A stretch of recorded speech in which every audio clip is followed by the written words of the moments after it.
I am your host, Sean Doyle. You can follow me on Twitter at Doyle JFtC. Thanks for tuning in again. Remember, we've got this every Sunday, 7 p.m. Eastern Time, and our two new shows on our YouTube channel, The On-Fec Circle, Tuesdays at 7 p.m. Eastern Time, and we've also got Sunny Side of the Dome on Thursdays at 7 p.m. Eastern Time. Lots and lots and lots of content coming to our YouTube channel, and we're really happy to be offering that up to you. And don't forget, this podcast, I already said it's 7 p.m. Eastern Time on Sundays, but the audio version can be found on Apple, Google, Spotify, and Stitcher, and all that fun stuff. Everywhere you find a podcast, you'll find us there. We've got a great episode for you this week. We're going to talk some, a little bit of George Springer. I think everybody's probably tired of it, right? No. And we'll probably hit on some Marcus Semien. We're going to look at the rotation, and we'll bring out some hot takes for you. So to help me do all of that, I've got the one and only, the host of Sunny Side of the Dome, Karen Sutar. Good evening. Hi, Sean. How are you? I'm good. How are you? I'm doing well. You're coming off fresh off your YouTube channel debut, the Jays from the Couch channel with Sunny Side of the Dome. It was a great episode, I have to say. Congratulations. And again, every Thursday evening at 7 p.m. So you're going to be back for another week. It didn't scare you off, right? Nope. It's great. It's excellent. All right. So it's for me anyway, it's really cool to be able to expand what we do on our YouTube channel. But of course, this is, this podcast here is the flagship of the Jays from the Couch content, as it were, and making her live stream debut. We are now being joined by the one and only, the host of the Locked On Blue Jays podcast, AJ Andrews. Good evening. Hey, how's it going? It's been a while. It has been a while. It has. I'm super excited to talk to you, though. How are you doing? I don't know. I don't know what to do with myself. I mean, last week it was like news, and then this week it's been quiet, and I'm like, what do I do? Like, that's a fair question. I don't even know. Well, what you do is you hop on the Jays from the Couch podcast recording, and we talk about some of the news.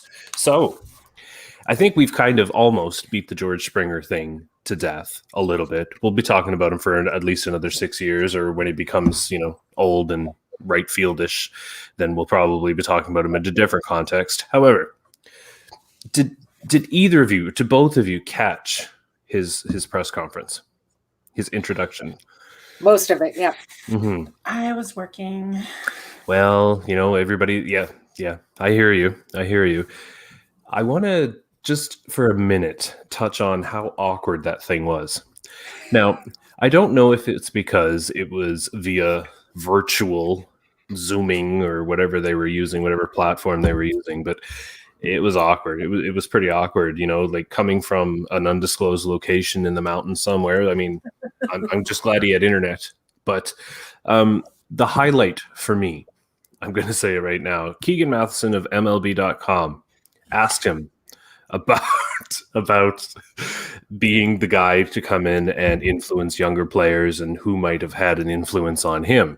And Springer, he went on and on and on about how there are lots of people in the Astros organization who helped him, and I could name them all, and not one name came out of his mouth. I was sitting there waiting, and not one name. Not one. Anyway, that was the highlight for me. Karen, for you, the highlight of the George Springer presser? I guess the highlights separately were when he was asked, how much of a factor was it that you would be playing for a Canadian-based team, and then separately, did it matter that nobody really knows where the Jays are going to play in 2021? And without hesitation, in both cases, he said it really wasn't a factor at all. music to my ears, and I was actually at work as well, but I was multitasking. I had the headphones on and I was listening while I was doing some other work at my desk. I find a way. Where there's a will, there's a way. And yeah, I mean, I wanted to get off my chair and do cartwheels around the office. I restrained myself, but and then of course a tiny little voice in my head said, and the Jays were also the only organization to offer him 6 years, $150 million. Yeah. And nobody else, as far as we know, even came close to that. So, Exactly. you want to offer me that much money to play in Timbuktu for 6 years? I might very well say yes. I don't know. That might be a stretch. It's a long way from home. It's not exactly a short flight back home. But AJ, for you, the highlight of seeing George Springer put on a Blue Jays hat, like, to me, I was just like a little surreal, to be honest. But all right, first of all, I'm pretty sure the Rays are playing 10 games in Timbuktu next year, so you might want to see where that is on the map. Just a heads up. But yeah, as Karen said, $150 million is going to be very convincing no matter where they're going to play. And from the start of the offseason, like, it was no secret. The Blue Jays are like, we want George Springer because he's coming from a winning culture. Even if he can't name any of the players, maybe he's not allowed to. I don't know what the terms of that investigation were, but it doesn't matter now because he's proven well enough that he doesn't need, accessories from Home Depot to be able to hit in the playoffs or in the regular season. And he brings that pedigree to the Blue Jays, and seeing that in combination with Hyunjin Ryu last year, that is a big thing for the Blue Jays fans, is having that kind of guy come in and just be happy. Like, wasn't traded here, wasn't just like, I'm here to make the best of it. He's like, I'm here because I want to win. I think this team can win. And that should be the most affirming thing that Blue Jays fans take from that introductory press conference. It is a sign that the Blue Jays are going for it. There's no more ramp up. This is it. This is the charge. Get ready. Amen. Karen. If you don't mind me circling back for just a moment, I just found during that whole press conference, he came across to me as very, very personable, very sincere. I mean, of course, I don't know what kind of person he truly is, and there's been all the this and that, but I like the way he comes across. He's someone I can want to believe in. Let's put it that way. Yeah. That has been a theme, too, with the Blue Jays. I mean, from Springer to Semien to Steven Matz, who they got in the trade from the Mets, they seem to be putting a lot of emphasis on character guys who have performed in the past, which, I mean, if you're going to talk the talk, at least they're walking the walk with that. And can I just raise a can of Zevia to the front office for not pursuing the worst character assassin on the free agent market? Yes. And hopefully that person will sign elsewhere. Yeah, go enjoy LA. Go far away. So it is rather interesting, though, and AJ brings up a good point that previously, over the last few years, we've heard about this valuing clubhouse character guys, right? And, they go so far as to send a group of guys to some military academy for a few weeks to kind of build that their leadership skills and all of this stuff. But I think this is AJ's point is a good one in that now they're not just, getting rid of guys who tweet on social media or whatever, but they're actually going out and looking for a specific type of person. And it just so happens that George Springer is also a very, very good baseball player, right? And if I got a kick out of listening to or reading and hearing what previous Oakland A's had to say about losing Marcus Semien. And to me, that speaks more than than the kind of the things you hear from this Blue Jays front office about character guys and blah blah blah. But when you hear it from the players themselves, I think it means a little bit more, because you never know. A front office can be pumping tires and saying the right things, and you know what I mean. But former teammates tend to not necessarily do that. So, and former reporters as well. I've been able to talk with Jason Burke, who does the Locked On A's podcast on the Locked On Podcast Network, and he's been pretty gutted this offseason between losing Hendricks and Semien and La Stella. Like a lot of character guys who were very important to that A's run to the divisional round against Houston coming in. And we didn't talk about Semien's performance as a playoff guy either. He was batting .500 against those Astros in that series. So he's another guy who can perform in September, which, you know, be nice to see someone other than Danny Jansen perform in that scenario. Yeah, if anybody had Danny Jansen on their scorecard, I'm calling them a liar. But let's talk about Semien, because to me, the biggest, not the biggest story around that is, I mean, they paid $18 million for 1 year of Marcus Semien, which to me is not what I'm used to hearing from the Toronto Blue Jays. So there's that, right? But the impact that it has on Cavan Biggio, for me, that's the one kicker. It's the only reason I don't like the signing, and it's because of what happens to Cavan Biggio throughout this whole thing. And there are a number of theories, right? So AJ, I'm going to throw it to you with regard to the Cavan Biggio thing. Yeah, a lot of what I've seen in the reporting since the Semien signing is that Toronto signed him to play second base, which is obviously where Cavan spent the majority of the season last year. But Cavan also played a lot of third base in the run-up to the postseason last year. I believe 11 of his last 13 games or something like that was at third base. Yeah. Semien also has experience at third base. He played second, short, and third when he was with the White Sox prior to primarily becoming a shortstop in Oakland. So I don't think it's entirely set in stone that Semien's going to second and Biggio's going to third. I think that's actually going to be something they look at hashing out in spring training, seeing who's more comfortable. Because one other thing I did get from Jason Burke and some other Oakland reporters was they weren't sure how much of Semien's improved defense was because he was playing next to Matt Chapman, which, I mean, if the Blue Jays want to go get Matt Chapman, go for it. But that is something that probably Charlie Montoyo and the rest of the coaching staff will have to take a look at to see who's the better fit, because I can tell you it's not going to be Vladdy. I mean, good luck, buddy. I know what you want, but the famous maxim is you can't always get what you want. So get better hitting, and you'll probably rotate in when the DH spot comes around, which, I mean, that's why I was kind of happy they didn't sign Michael Brantley, because that would have blown that whole strategy out of the water.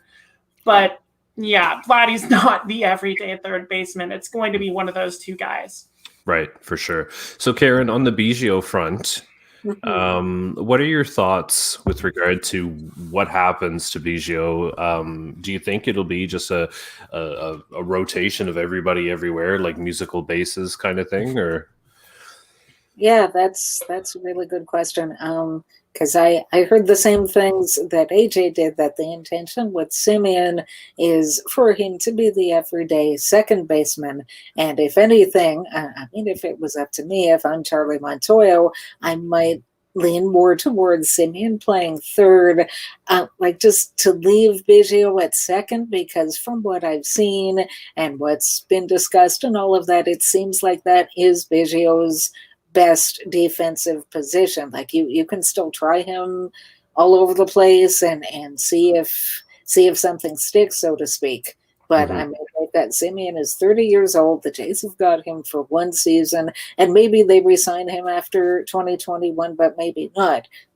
Cavan Biggio is here for the next 5 seasons, and I really think that he's a key part of this future, and I really think that he needs to be playing second base. Like, get him reps at second base and get him to the point, like get him to maximize his defensive ability there. that's what I think they should do. I'm really not sure what they will do, but Yeah, I'm with you. Like, go ahead, AJ.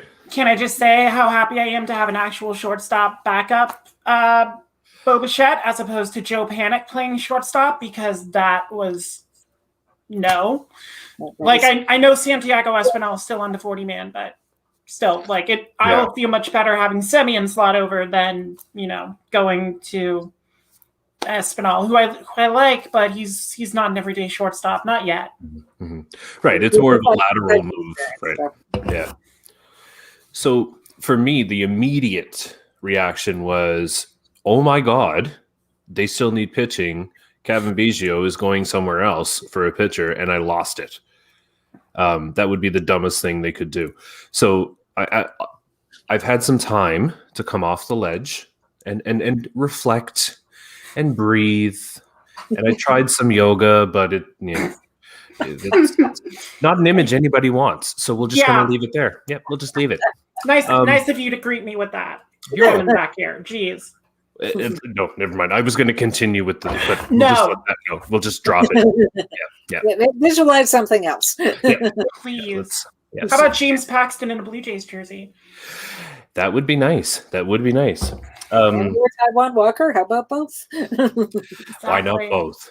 So when I calmed down, I started thinking about this, that the Toronto Blue Jays are starting to act like the Dodgers have been for the past few years, where you just load up on talent, right? And that's what they're doing. 2021 is about just get as much talent on that field as you can. The pieces will fall where they fall. Biggio will get his reps at second. Semien, as AJ said, will get his reps at short. Vladdy will not get his reps at third, and all will be right with the world. So I've come to grips with it, right? But what I would like to talk about, I've seen off and on some different ideas as far as what this Blue Jays lineup would look like. Okay. And everybody assumes George Springer will be the leadoff hitter.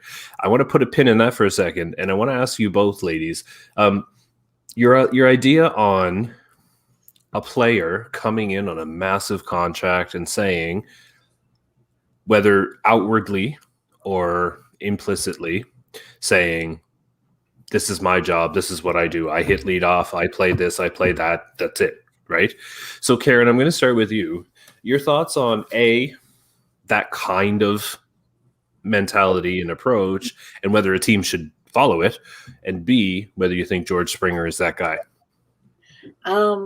Okay, well, maybe I'll answer them in reverse order. Who should bat where? I mean, I looked back on Springer and I went into some depth as far as where he has hit in the order, and it's been years since he has hit anywhere other than leadoff. Like the Astros, for whatever reason, really seem to like him in that spot. I mean, they've had a lineup that's stacked for years. So, but then, I mean, the Blue Jays lineup is looking stacked. So maybe if I've got all of my options open to me, I might kind of leave him where he's been. And then everybody sort of slides back one spot. I mean, they were using Biggio to lead off for a lot of last season, so he moves to number 2, and then maybe Bichette is 3, and Vlad is 4, and then you've got Hernandez, Gurriel. Like, it just there's so many weapons that it almost doesn't matter where they hit. And as far as a player coming in and dictating, this is what I do, I guess in the past, I've been so naive. I thought that the person with the title manager was actually the one making these decisions.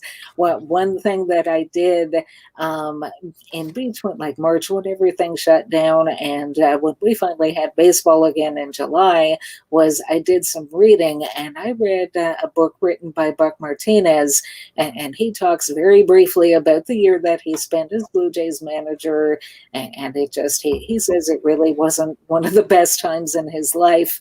And apparently, so there was a somewhat regular lineup and places that people hit in the lineup. And he called a few guys in individually and said, okay, I want to change things. I want to bat you in this spot instead of this spot. And to his face, they say, okay, sure, no problem. And the next thing you know, he's getting a phone call from Gordash saying, you've really, and I'll clean up the language a bit for the broadcast, but you've really upset everybody now. And he's like, what the heck is going on? That these guys, rather than talking to him, called their agents and complained, and they called Gordash and complained, who was the general manager at the time. Like wow.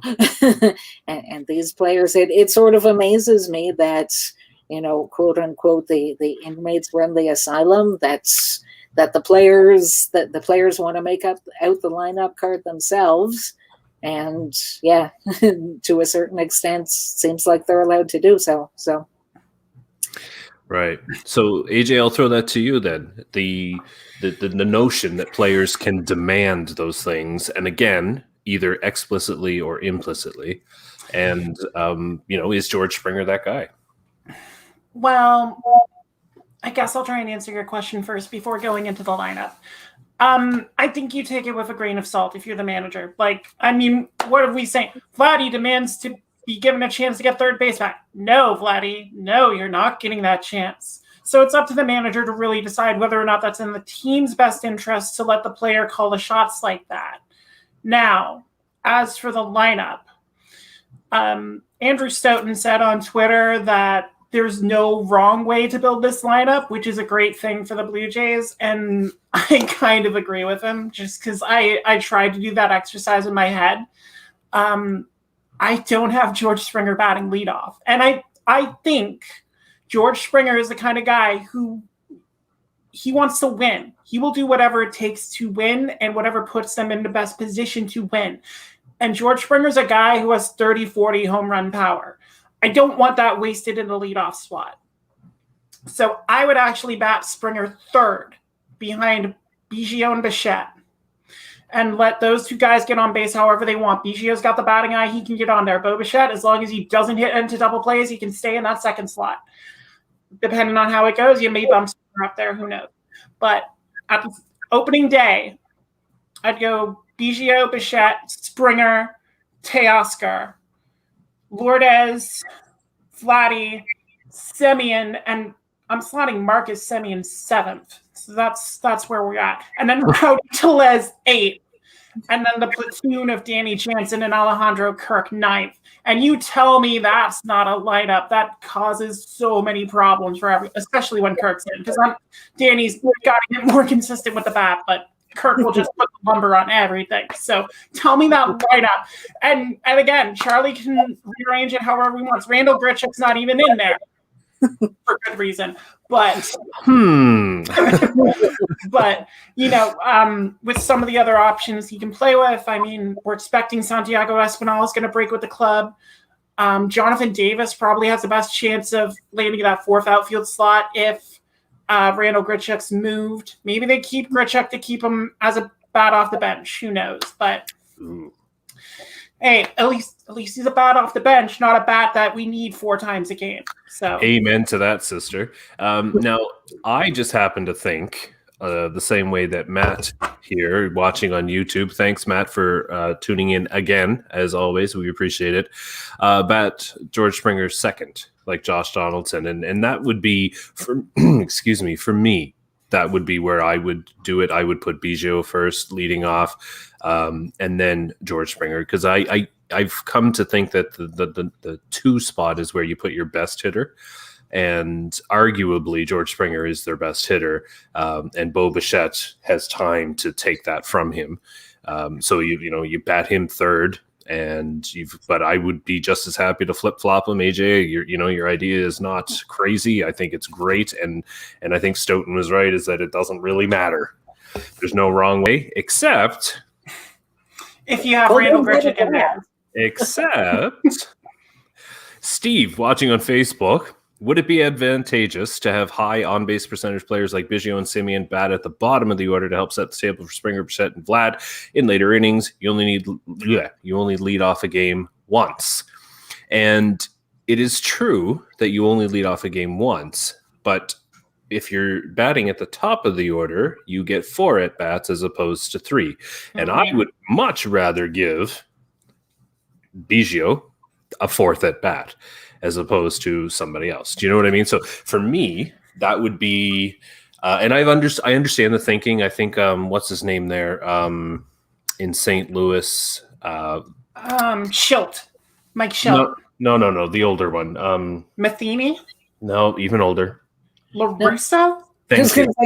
Wow, okay. Thank you. I could see his ugly, angry face, but I couldn't think of his name. I said White Sox manager, which makes no freaking sense, but whatever.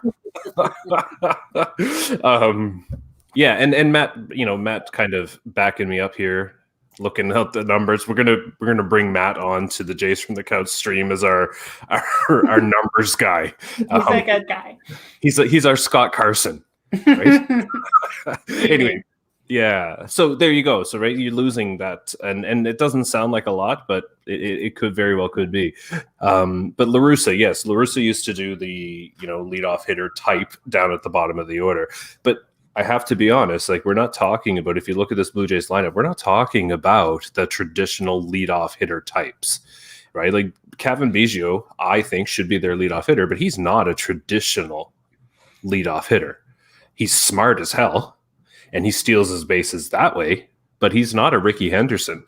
So that's why I say, you don't want him at the bottom. Go ahead, AJ. That kind of reminds me of what the Twins used to do when they had Joe Mauer in his heyday. They used to bat him lead off because of the on-base percentage. And Kevin kind of functions like that. He's a guy who gets on-base job one. His job is not to just run around the bases and score. I mean, you can have Juan Pierre doing that, but if Juan Pierre is batting 235, it's not helping you. So having Kevin Biggio and his 350 on there, that creates more opportunities as opposed to, trying to just get a guy with speed. If you're good, all your guys are going to have some level of speed. So they're going to be able to get around the bases in the time you want. So necessarily just having speed at the top of the lineup, it's not a priority anymore, especially as a stolen base falls out of favor. So you'd rather have your on-base guys up there to make sure that those George Springer, the home runs, those Teoscar home runs, they do more damage than just putting single ones up on the scoreboard. Because I've said it before, I'll say it again. That was my biggest frustration with this team's offense the past few years. Like they keep going for home runs, but one run does not help you when you're giving up like 5 runs in an inning. Yeah, absolutely. And Keith watching on YouTube has an excellent point that nobody is Ricky Henderson, and that's a fair, valid point. Thank you, Keith, for that. So I have to include this. Did we overlook Fisher in the batting order? We overlooked Fisher entirely. If he's on the roster, if he's on the 40-man in spring training, something has gone wrong. Okay, so I'm glad you said that, because the next thing I want to talk about is the starting rotation. And they have guys like Derek Fisher, they have Randall Grichuk, they have Tanner Roark, and I know Steve's watching on Facebook and he's going to throw something through the virtual screen at me, but they have big league pieces that they can use to land themselves a legitimate pitcher.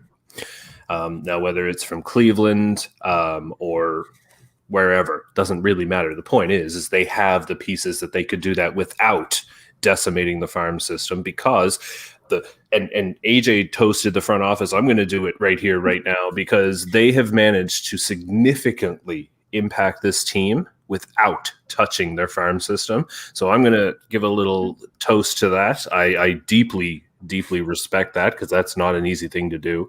So the biggest piece they've given up so far is Sean Reed-Foley. So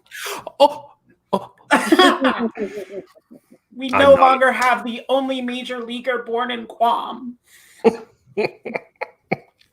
You know what? I have to say, if this offseason hadn't gone the way it had, I would have, I may even had a hot take on Sean Reed-Foley in the bullpen.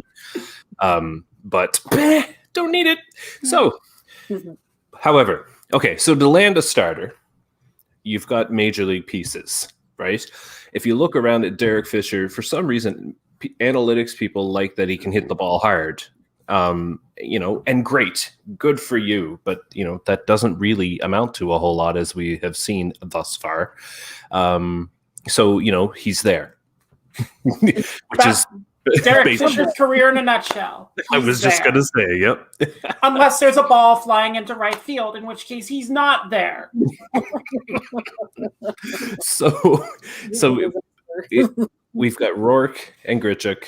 And so I guess my question is, which of these are not likely to be here come the start of the season? Or are they just going to ride it and keep the Sorry, Keith. I read a comment here. Keith had no idea we were on YouTube. We learn something new every day. Keep it up, and you'll keep listening. Thank you so much, Keith, for that. You threw me right off. But where was I? Right.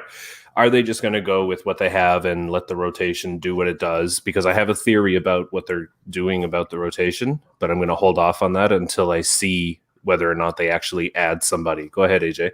I think you and I have the same theory on what they might be doing with that rotation, because I believe I might have talked about it. I think Steve can calm down. I think Roark is more likely to be here than Grichuk, and both of them are more likely to be here than Fisher. I think the second Teoscar Hernandez hit his 10th home run of the season last year, that's sayonara, Derek Fisher. Like, goodbye. Teoscar won that battle. From what I hear, Grichuk does have trade momentum in that some teams are willing to part with actual assets to get Grichuk, and whether the Blue Jays just do a straight prospect trade and get him out of there, or if they start talking to teams, maybe Colorado, which has a dearth of outfielders right now, would like Randall Grichuk and would be willing to part with German Marquez in a deal. Cincinnati has a glut of bats, so they would be looking for prospects to part with a Luis Castillo or a Sonny Gray. I've had Cubs fans be apoplectic at the thought of losing Kyle Hendricks for nothing because they love Kyle Hendricks, but he would be a beautiful fit as that number 2 behind Hyunjin Ryu, just perfect control out of that boy. And, they just signed Jock Peterson, so I guess they're where the Blue Jays were last year in chasing those kind of guys. So I don't really know what the fit is there, but I think Grichuk would be more likely to go than Roark, because at least Roark has some level of understanding as to what I think and what I think Doyle thinks the Blue Jays are going to try and do this year, because I think they see this season as a kind of mirror to 2020. If I think I'm reading your tea leaves correctly. All right. Well, we'll get to the tea leaves here in a second. Karen, who goes? Who stays? Because listening to AJ, I guarantee you, if the Rockies take Grichuk, the man finishes in the top 5 of MVP voting this season. In the NL MVP voting, he's going to hit like 600 home runs. Tell that to David Dahl. Fair.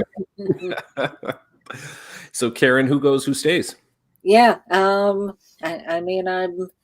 guess I kind of see it similarly to what AJ does, that if there are teams out there that are interested in Randall Grichuk, then please, that's fine. I mean, maybe before they signed George Springer, that your starting infield would have looked like, or starting outfield, would have looked like it did last year with Grichuk, Hernandez, and Gurriel, and then either Jonathan Davis being your 4th outfielder. But since he has an option, they might have optioned him and kept Fisher on the bench because they seem to really like Fisher for some reason. But now that you've got Springer, yeah, there's that outfield is too crowded and somebody's got to go.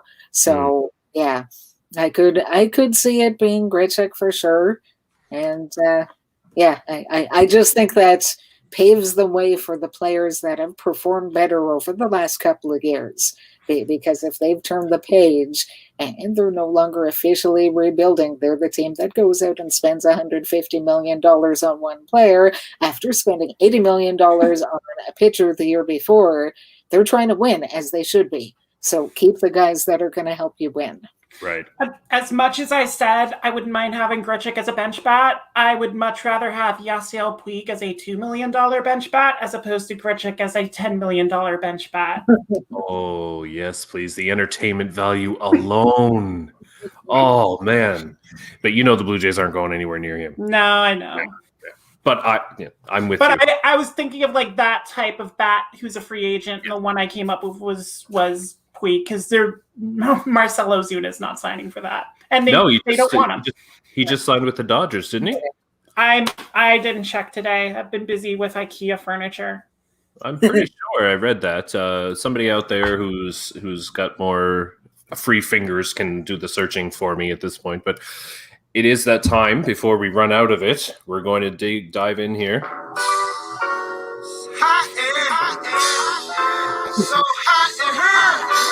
That's right, AJ. You can shake your head all you want, but it's time for the hot take. Why is that song still a thing in 2021? Because I made it a thing. God damn it. Yeah. Okay, I'm going to start because we just talked about the tea leaves. So my hot take is that the Toronto Blue Jays aren't. They're playing 2021 the same, and I think, AJ, you may have said this, like they did 2020. Short starts, piggybacks, openers. They're not looking for a starting pitcher that can go 7, 8, 9 innings. They don't care. They've put a lot of effort into their bullpen. In fact, more effort into their bullpen than they have their rotation. That should tell you all you need to know. So get used to 5, 6 inning starts, followed by a Tyler Chatwood, and there you go. Oh, excuse me. Steve corrected me. He says that the Royals signed Ozuna. The Royals. Oh my God. They're trying really hard to be 4th place in that division. Definitely not the Dodgers. Very much not the Dodgers. Oh, man, I got that wrong. All right. Anyway, so yeah, there's my hot take. You expect the pitching staff to be underworked in comparison to historical figures. Hot take, Karen, you're up. Right. Okay, well, sticking with the pitching staff. So after Ryu, there's a number of question marks. I mean, in terms of the guys with major league experience, they seem to have a number of reclamation projects on their hand. They've got Robbie Ray. They just acquired Steven Matz, Tanner Roark. Not much you can say about his season last year. And then even Ross Stripling. Beyond that, you've got guys with major league experience that'll probably be the rotation at AAA, at least to start the season. So you've got Kay, Hatch, Merriweather, Trent Thornton, and TJ Zoik. So you've got these 9 guys. Well, somewhere in those 9 guys, we have a diamond in the rough. I don't know who it is, but we have the 2021 equivalent of Marco Estrada, and nobody knows how good he is, but he's going to take a step forward this year, and he will be a big part of the success that they do have in 2021. Well, I like that very much. I like that very, very much. And before we get to your hot take, I just want to point out that I love our viewers watching on YouTube and Facebook. They always, always have my back. And Keith points out that I was correct. He signed with the Dodgers. I don't know. So what are you doing to us? So here's the thing. He's either signed with the Dodgers or the Royals. So we'll see, Anyway, AJ, you're up. Hot take for us? All right. We were reading the tea leaves correctly, because I do think similarly to you, Sean, that they are going to be, relying a lot on piggyback starters. There could still be expanded rosters, so they may allow for more pitchers to be back there. And having, guys like Tyler Chatwood, who are used to going those multiple innings and relief starts, makes a lot of sense. But my hot take is that they are not done, and they are going to sign another starting pitcher to add to that mix. Because, like, I'm not sold on Robbie Ray's renaissance. Like, he did well. He did well since coming from Arizona, and that's why I have a little more faith in the Steven Matz trade than some other people I've seen. But I think it just makes way too much sense, especially for a team that has so many innings available in the bullpen, to not take a chance on a guy who is coming off injury, but when he's on has been so dominant in the Rogers Center that he threw a no-hitter there against the Blue Jays. I'm going to say, and I don't know when I'm going to be back on this thing, so I may never have to answer for this, but I'm going to say they're in on James Paxton, and they're going to make a very concerted effort to sign him. I would not be surprised to see Paxton holding that Canadian mantle up come opening day. He'll be number 2 starter. That's true.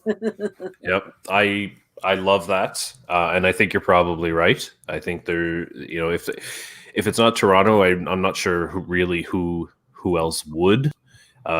But I'm agreeing with you wholeheartedly.